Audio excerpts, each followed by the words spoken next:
And now, from the Echelon Studios in Los Angeles, California, it's the How She Got Her Start podcast. So let's all get started with your host, Jerri Hemsworth. Hi, everyone. It's Jerri Hemsworth. And today I have a privilege. We were just chatting about this. I have the privilege of interviewing somebody I really consider a friend and colleague. And we've gone back a number of years, right? I mean, how long have we known each other? I think over 15 now. Yeah. We've been working together. Yeah. This is Ivett. Dee has a company called 5D Spectrum. How you doing today?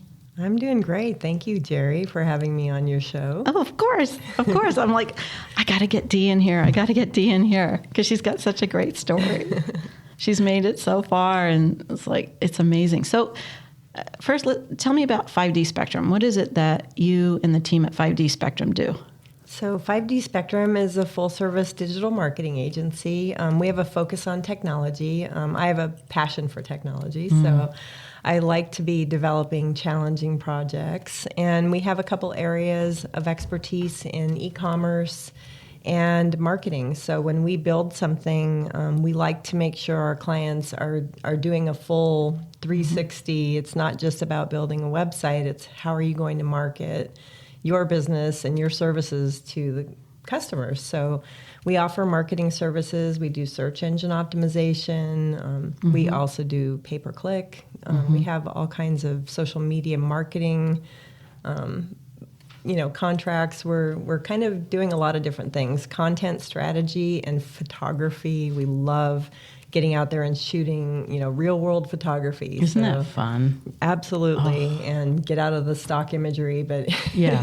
And then also creating really compelling video content. So we love working with our customers who are not afraid to be on camera. And we have a couple who are kind of shy, but we love helping them pull themselves out of their shell and get their message out there in a video format. Yeah. I it's interesting because you and I and your team, my team, we met, like you said, about 15 years ago, maybe even more. Might be more, yeah. And we were introduced through a networking organization. Yep. And I was struck right away. And we do marketing as well. And a lot of people out there might think, oh, two marketing chicks, don't they compete? Because we do full service stuff as well. But no, we really don't compete because you have strengths and we have strengths, and we ended up working together. Absolutely. And that's the beauty of it. And then if any of us get stuck on an issue, we just pick up the phone. Well, now we pick up Zoom and say, "Hey, what do you know about this?" Or do you have bandwidth to help with that? But the first thing I was struck with you, Dee, is you'd done design, but you spoke tech in plain language. And it was so refreshing to have somebody that we could call on and work with that we could understand and we could work together to solve a client issue. So how did you get there? Okay, let's back up even more. Where'd you grow up? I was born in Glendale, right here in California. Wait. I was born in Glendale. Wait, we just learned something new about each other. I didn't know you were born in Glendale. Yeah, Glendale Memorial. Oh, crap. Wow. Okay. And actually, that's second generation. My mom was also born at the same hospital. So. Oh, my. Yeah, the hospital I was born at, they tore down. But that's another story. Yeah, so I've been here my whole life. Wow. So once you were born, and then where did you move when you were a teenager or young kid? So growing up, I actually remember moving probably every 2 to 3 years. And I used to kind of brag about that. I've never lived anywhere longer than 2.5 years. She's worldly. But when I was about to go into high school, we had some Some family issues, and I ended up moving to Crestline, which is up in the mountains. My grandma had built a cabin up there. It was one of my favorite places to go. I have such fond memories, childhood memories of going up there and spending time with my grandmother. And all of a sudden, I was living there. So I went to high school. I started 10th grade, so my sister 9th, at the same high school up there. It's called Rim of the World. Rim of the World. Rim of the World. Rim of the World. Yeah, it's yes, right yes, out yes. on the rim. Okay, sure.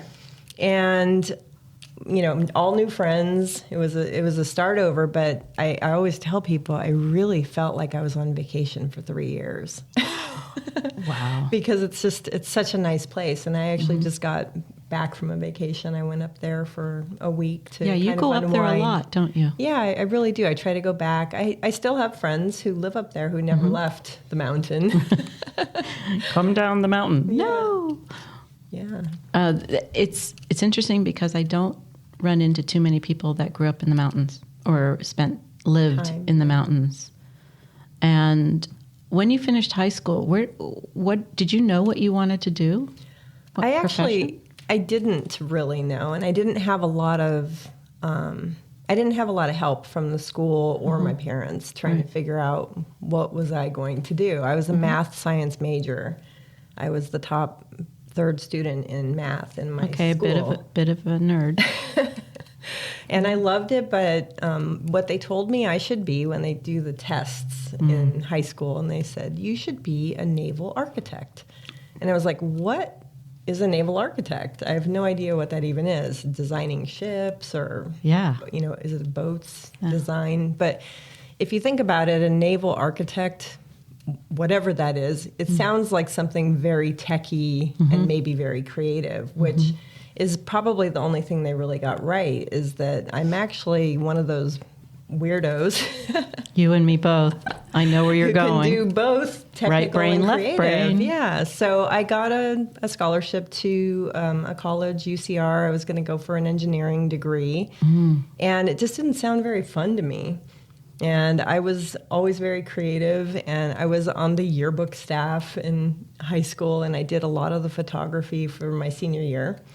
Their staff photographer had gone MIA, and they're like, "Can you help us out?" And sure, I started, shooting and having so much fun going to all the events, and I decided I wanted to do a creative career path. So at the last minute, I canceled my interest in the engineering position, which sometimes I kick myself for not having pursued that. But I decided I didn't want to go to 4 years of college, and I just wanted to get a trade degree in graphic design. And somehow I ended up at the Fashion Institute for Design and Merchandising, which fit 'em.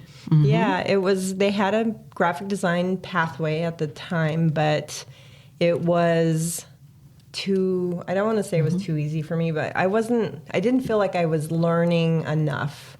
And it was intense and it was great, and I'm glad I did it. And it actually opened my eyes to other things that I think impacted my career long term. Like I had to do some really interesting studies in textiles and fabrics and color trends. And I think that actually supported my graphic design career in ways I never would have imagined at the time. 100% believe that, yes. But I didn't complete the program. I left with a 4.0, and I went to Valley College, which was right down the street from where I lived at the time. And I found the most inspirational teachers that I've ever had in my life. Wow. And in the art department there. Tom Mossman, I'll go ahead and name drop. Tom Mossman was my graphic design instructor, and I live by the things he taught me still to this day. I still have his little voice in my head saying, what would you do? Good mentors do that. He was a great mentor. And then Joe Bavaro,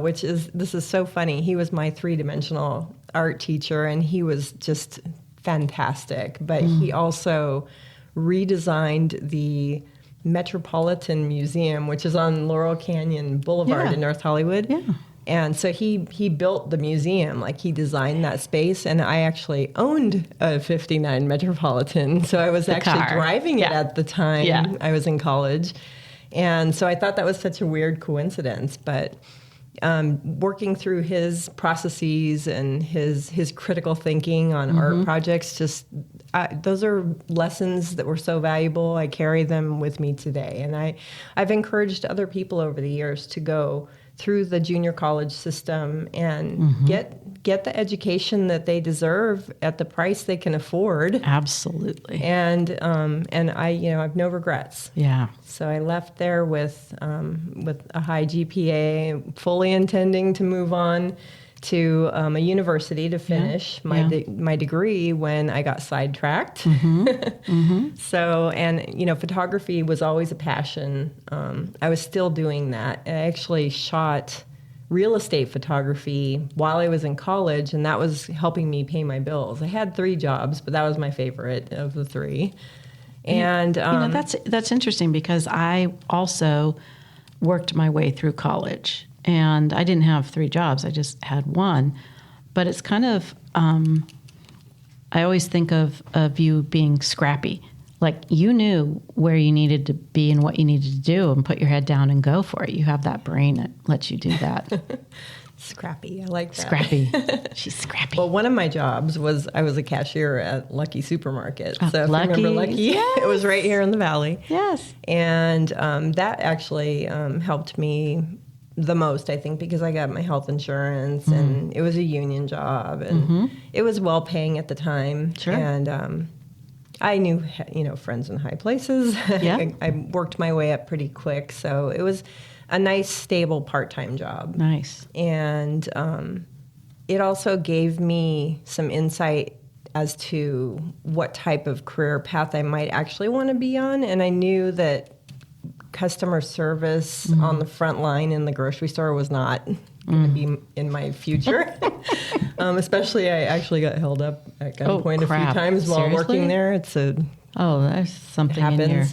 It happens, but it happened 3 times before I left that job. Oh. So that was kind of, I put that all in my past. I probably won't ever do that again. Yeah, that's been there, done that. Don't need to go back. Yeah. And then the third job was really interesting. So I was shooting photography, working at Lucky, and then my mom and her boyfriend at the time had started a company in technology, and they actually were building chassis for hard drives for Apple computers. Get out. And so I had a good fortune of having an early Apple computer. I remember when I graduated from college, there was one computer in the art department, and nobody used it. Nobody knew how to use it. Gathering dust in the corner. It sat on the desk, and Tom Mossman was, he was learning as he should. We were all trying to figure out what do we do with this computer. So I had I think it was a 512K plus or something with the floppy disk. Sure. And I started teaching myself how to do graphic design. Wow. And I remember going back to Tom after I graduated, and I said, I love these computers, and I know you're getting them this semester. Let me help you. Yeah. And so back to what my mom was doing. So we had access to all kinds of Apple computers as prototypes because we were building chassis and hardware and doing all the trade shows. And oh my gosh. I got to help with the photography for the brand. We had a really good photographer, so I was learning from him. We had a trade show booth that I got to help design and then work. I got to work at the trade shows.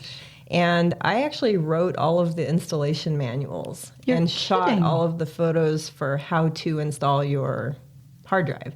Wow. So all those technical documents and all that boots on the ground experience I got working for my mom's company, again, invaluable. Oh, yeah. And so I always look back at that like, on-the-job training has been the best thing for me my entire career path. Well, also, wouldn't you say curiosity? You're very curious how things work and like delving into that. Yeah, I do. I have to understand how things work. Yeah. And, I'm not afraid to take something apart and try to fix it. Like I'm a big advocate of let's not like throw everything away that's broken. Try to fix it, you know? So I love trying to fix things rather than putting it in the landfill, you know, if it's mechanical. My dad was an engineer and he didn't go to college, and he had his entire career path running a printing press, you know, starting with the small printing press right out of college. And eventually he was running a 16-color, 2-story, quarter of a mile long web press. Yes. Oh. And he was thin and in shape because that's all he did all day was run, you know, back and forth and up and down. And he, as an engineer himself with an engineering brain, invented several parts that he ended up patenting and getting put into production on the web press. So he created a press dampener. It was to keep the blanket wet longer. Sure. He created what he called a sucker foot. Yeah. It was like a little suction cup that picks up the paper. And he invented one that actually lasted longer than, you know, a few weeks. And because he got so frustrated constantly having to change out parts. And so in his final career days, he ended up being a consultant with Creel, which is out in Vegas, and you know, it's one of the bigger shops. And he doesn't get the computer technology, but he knows how to run a press. And you know, so all those things sort of, they're building blocks for you. They are building blocks. You were absorbing, and you probably didn't realize it. And every single printed thing I ever brought home, my dad would get out his loop and he would look at it and he's like, wow, this is really great. Who did the printing on this? The registration's tight. And then when we started getting digital printing and, you know, I was using a company called 4Over for production, and it's very low cost. They do batch runs. Like they'll throw probably 100 business cards on a sheet and run the job. Gang printing. Yep. And he could not believe the quality of the printing. It just completely blew his mind. So it was really fun interacting with him over the years on the different projects that I got to do, and especially when I worked in more print graphic design and doing annual reports, and we had bigger budgets for printing, and we were doing really fancy stuff and using the high-end printers in LA. Yeah. Well, you ended up doing a lot of work in the entertainment industry, didn't you? Yeah, I did actually. So in the beginning of my career, I worked in a small ad agency and got a lot of experience in every area of the business. The only thing I never did, and I still kind of shy away from, is the actual copywriting. We had a great copywriter at the agency I worked with, and I'm like, that's your job. I'll make sure it gets done. And I think the first year that I took my very first agency job, I begged my production manager to let me use the computer to do the layout, and she didn't know if it was a good idea because, you know, we were on a really critical deadline, but she trusted me, and we had done enough small projects where she was starting to see the advantages of using the computer. And I think at the end of the day, we saved about $30,000 in production costs that year. So the owner of the company was thrilled. At the time, you know, that was a big deal. And we, of course, went on the path to convert what was a traditional on-the-board agency to art all tables. Digital. Yeah. That transition in the late 80s, early 90s, to go, and I went through the same thing in publishing, to go from traditional typesetting and art tables and paste up to convert was very high stress for a number of creatives. And not all creatives made it. So a lot of people suddenly were out of a job. Because their brain wouldn't shift. And I saw that firsthand in the very same agency. There was a production person working there, and I was really knocking out the work pretty fast. And I'm pretty fast anyways, but she said, you know, you really need to slow down because they're going to expect you to be this fast all the time. Oh boy. And I said, what do you mean? Like, we could do so much more. We have more free time to be creative. And, you know, so I was really turned off by that, like, slow down comment. Sure, we can slow down a little bit. But if the computer is going to give you, you know, an edge on Yeah. the production value, Yep. Yeah. and you have more time to be creative. Why not? Yeah. Why not? I know. I ran into some of that too. So how did you decide to go out on your own? What was that to have your own business? Yeah, that was a big decision point. I had a really great job at the time. So I worked for a company called DZN, the design group, and that's where I got my chops in the entertainment industry because they had a small interactive division. I came in as a programmer. Ah. So I had gone off on a tangent of my design, background, and through a state-funded programming, went through a programming Wow. program and actually became. So like coding and all of that, like Yeah, it was learning for how to program. Yeah, it was for making, children's games, interactive CD-ROMs back in the day, right? CD-ROM. So it was a language called Lingo. It was Macromedia Director was the program, Sure. and it just resonated with me at such a high level. It was so fun and easy for me, and I had such a great mentor. We had a female-led group. Kathy Kozel, she was amazing. She used to teach a class at UCLA for multimedia, and she was the leader of a group in Hollywood. We used to meet once a month, and it was probably 100 people would come together, and she would share her ideas on object-oriented programming. Oh, geez. And this is a community where typically people were hoarding information, Sure. and they didn't want to share their sharing. knowledge because they were afraid they would lose an opportunity. And Competition. Kathy came, to this group with the concept that, hey, there's enough work out there for all of us. Let's share our knowledge and learn together. And I stole her attitude. Nice. I've always loved teaching. Yeah. I love sharing ideas. I love teaching anything challenging, art, programming. So I ended up ultimately taking over the group Nice. for her, and I took over her class at UCLA for a semester as well. Nice. And so I came into DZN as a programmer, and I actually ended up running that division eventually. So we kind of branched off when CD-ROM it was too small. Postage stamp size videos, and it was a tough medium to work with. Sure. And DVDs were emerging. Our studio was one of the very first. Actually, we were the first studio to show Warner Brothers what would a DVD menu look like. How does the remote work with the DVD interface? And we got to design that, and I programmed it as a simulation. And we went and presented it, and ultimately the agency won the Warner Brothers DVD account, and we also had the Universal DVD account and a couple others. So my little team in the interactive division went from a few people, and we quickly, over a couple years, grew to 70. Wow. So this experience was incredible. I mean, first of all, my boss, great mentor, and gave me the reins and let me in on every part of the process, including hiring people, managing people. And you learned. Being, I was overseeing the technical side of the project and the creative team. So, and we worked on great projects, like The Matrix is probably So cool. the best known of all the, Sure. the A titles. But, being involved with the creative concepts that went into that DVD project.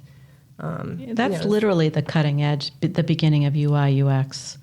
I mean, that now people call it UI, UX. Well, and like and web enablement. That was a Right. big term. Web So enablement. I Yes. met the Web person who friendly. invented the web TV, and I was Yeah. obsessed Yeah. with it. I was like, really? So you can get the web on a TV? Like- and he was so like, I guess my enthusiasm was over the top, and he said, let me send you one of those web TV units. So he sent one to me, and we set it up for my grandfather, who was in his 80s at the time. Oh, my. And had never used a computer, and I taught him how to use it, and he was all of a sudden engaging in email communication and all sorts of things that he was never going to do. because of this crazy web TV device. So, you know. So you're leading like a group of 70 people. Where did the idea of like, okay, I need to do my own thing come from? Yeah. So, and I loved that job. So it wasn't that I didn't love that job. Right. I had an opportunity that presented itself.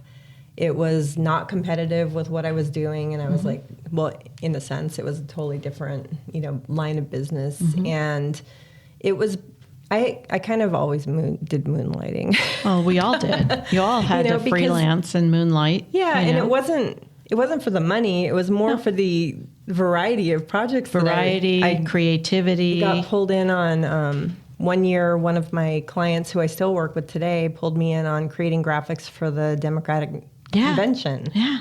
I got to work on so many cool projects outside of my day-to-day job that kept me learning. Yes. Like one of my moonlighting gigs was working on a DVD project that was an interactive project.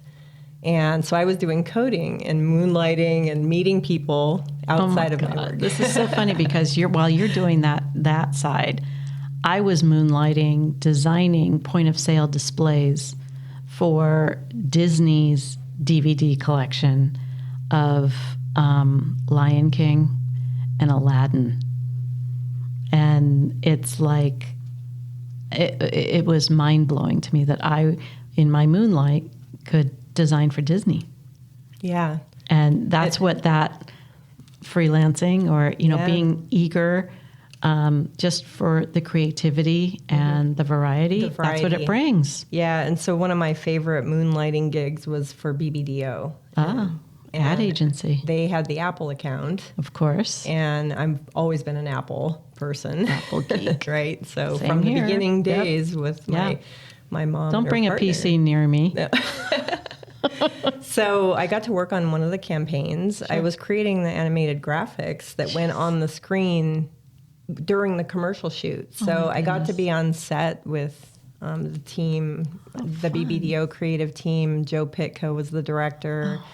It was an intense, fun, awesome experience, and I will never forget it. And it actually kind of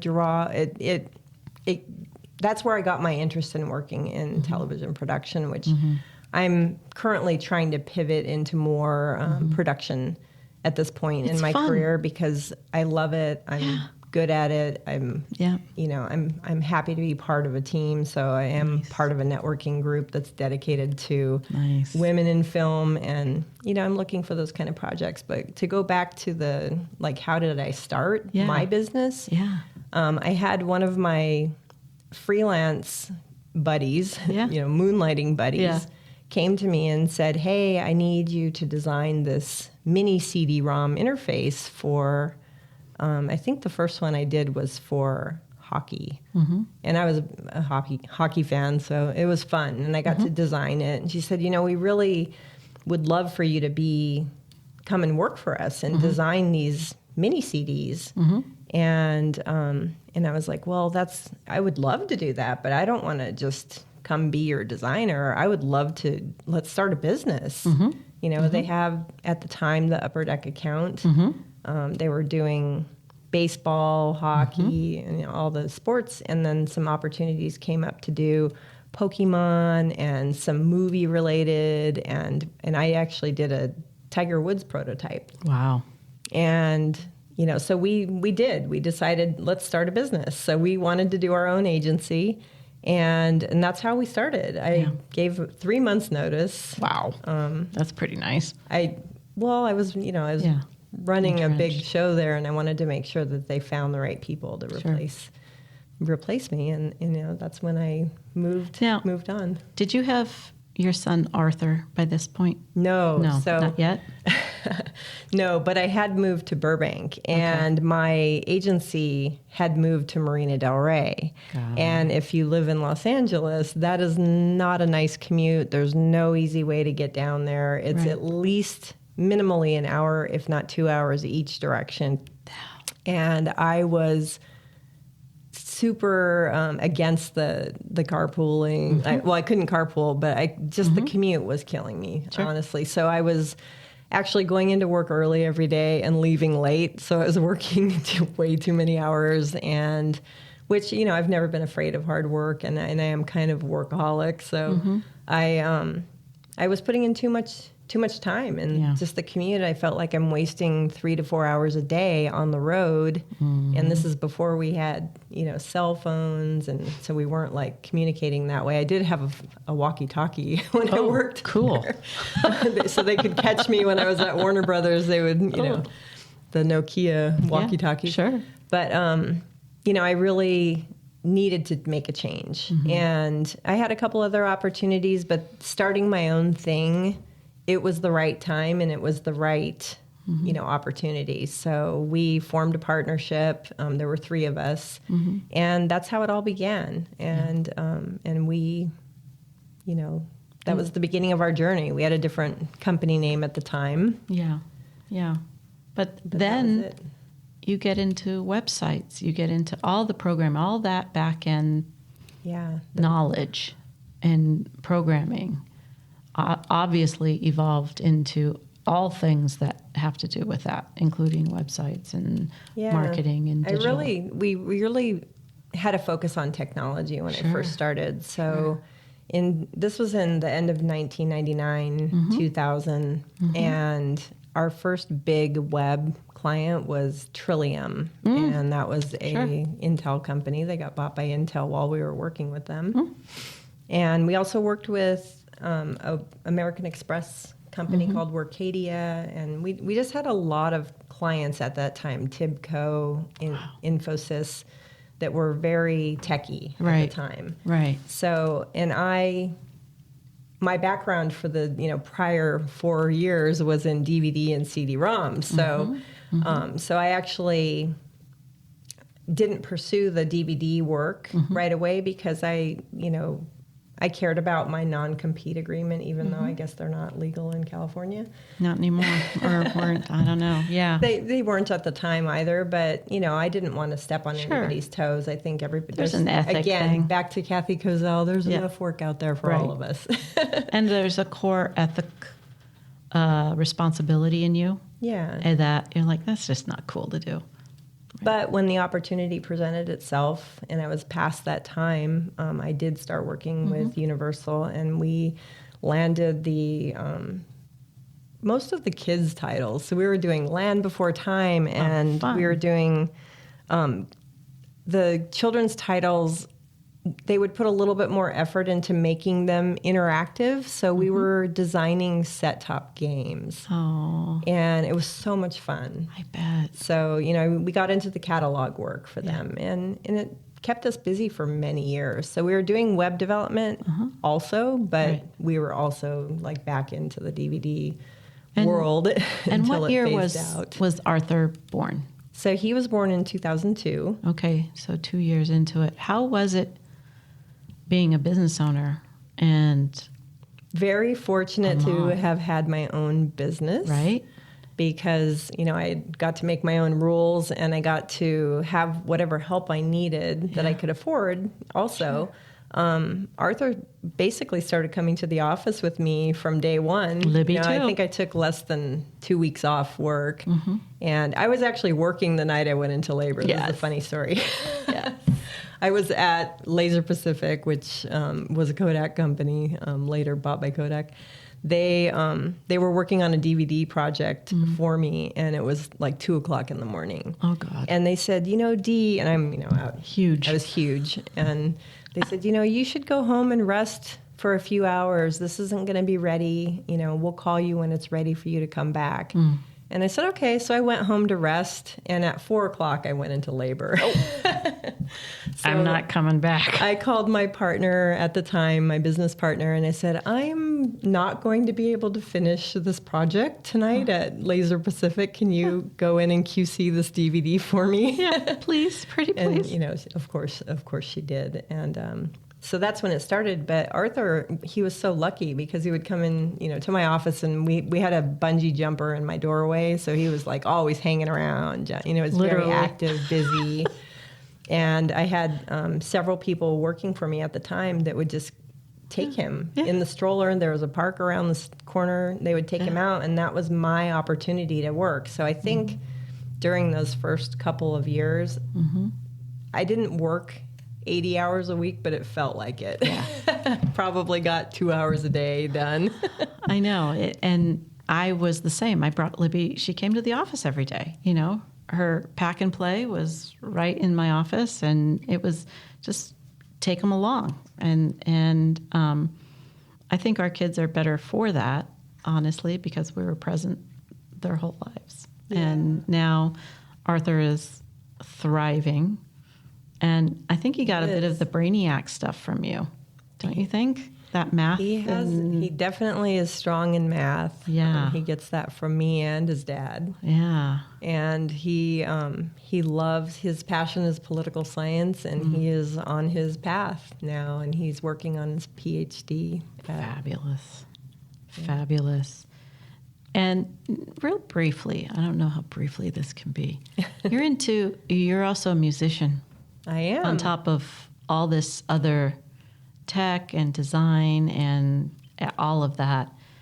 How often do you get to play? Oh, not enough. All right. Guitar, bass. I play bass, and mostly electric. I do have a stand-up bass that I'm guilty of not having really learned that instrument, well enough to play it. But it's pretty. It's gorgeous. Bright purple. It was built by one of my clients at the time, King Double Bass. They actually built it custom for me. Oh.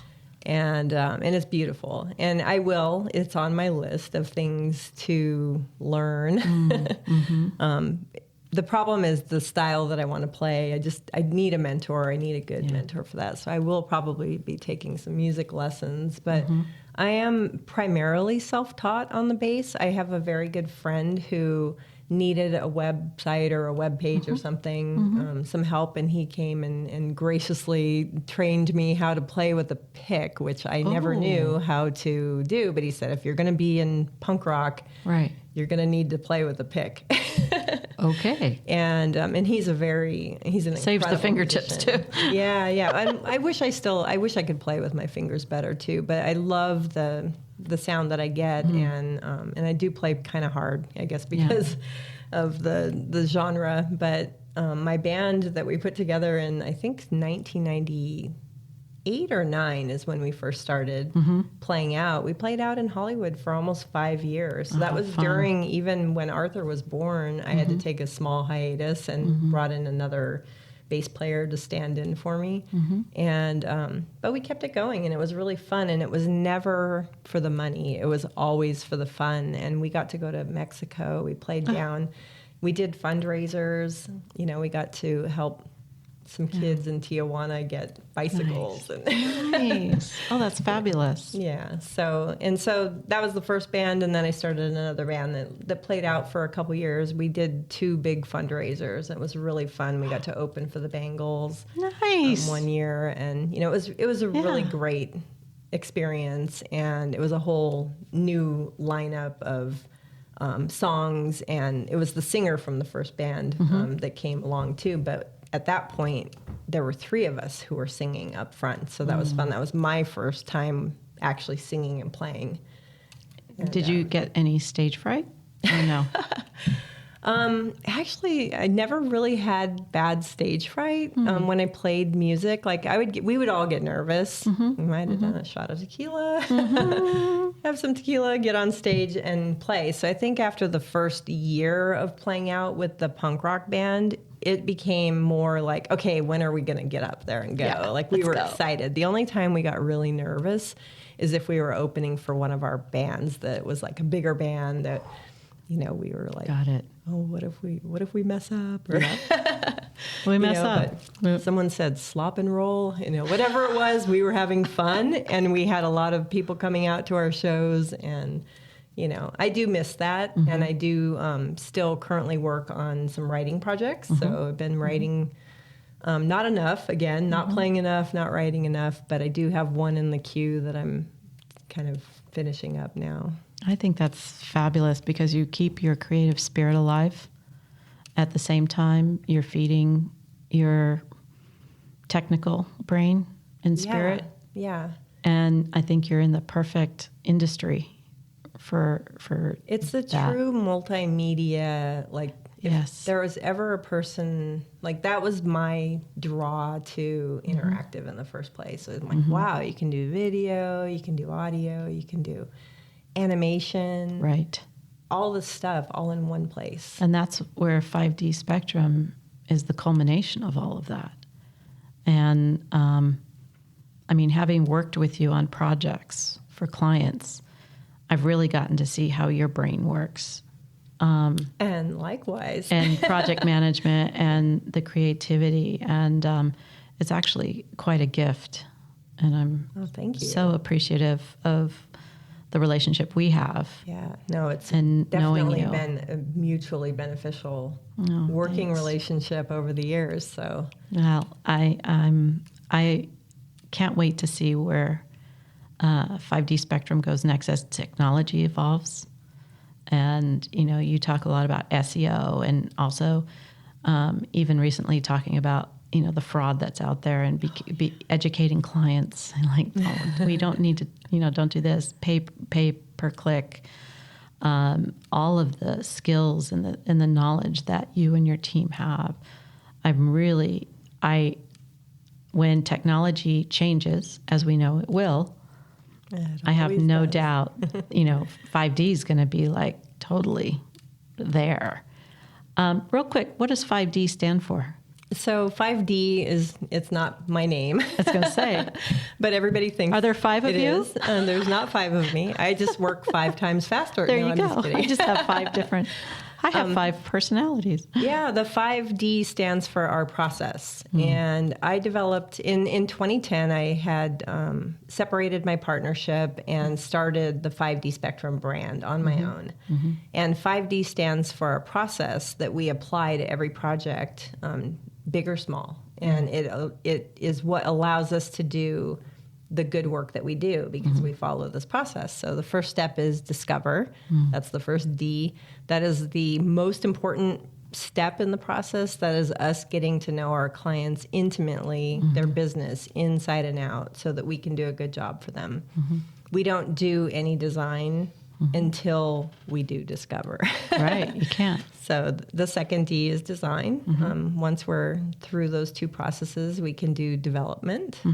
And deploy and deliver are the last 2, and they're all very important, each step in the process. And you know, it doesn't matter if it's a print brochure or it's a website. Right.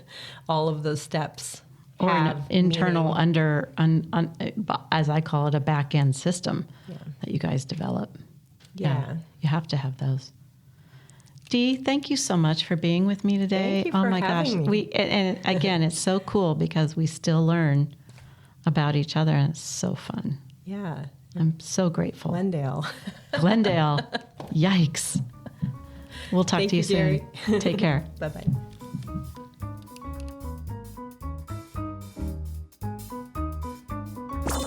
You've been listening to the How She Got Her Start podcast, brought to you by Echelon Business Development. More than just networking, way more.